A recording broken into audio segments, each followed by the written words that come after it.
Павел Иванов, председателот на општинската организација СДСМ Штип, на денешната пресконференција пред основното општинско училиште Гоце Делчев во Штип. Рече дека штипјани заслужуваат да знаат кој зошто дозволи да се затвори училиштето, кое, како што рече, 6 децении е символ на образованието и гордост на градот. Денес јавно прашуваме: која е улогата на Серафимовска и Аџи Петров во затварањето на општинското основно училиште Гоце Делчев?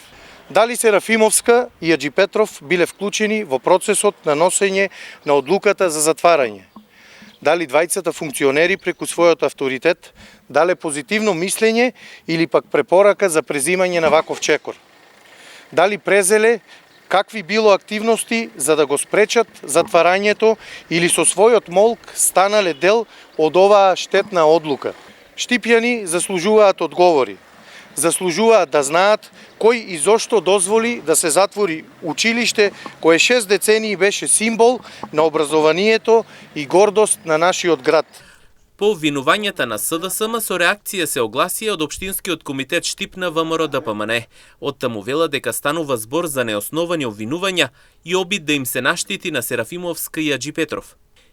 Инсинуации и обвинувања со очигледна неуспешна тенденција да нанесат штета на углед и извршувањето на функцијата, со елементарно непознавање на законските надлежности на институциите кои ги раководат Христина Серафимовска и Роберт Аџи Петров.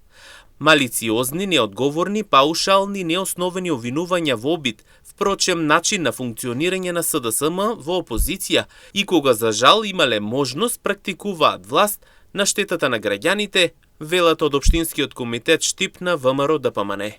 Свој став даде директорот на педагошката служба при Министерството за образование и наука Роберт Аџи Петров. Тој потсети дека во претходните години учениците со години немале учебници по странски јазици, а дел од останатите учебници пристигнувале со повеќе месечно задоцнување. Воедно оцени дека оптимизацијата на училишната мрежа е повеќе од потребна не само во Штип, туку и на ниво на државата. Според него, тоа ќе овозможи подобро функционирање на воспитно-образовниот систем во интерес на учениците, наставниците и сите вклучени во процесот.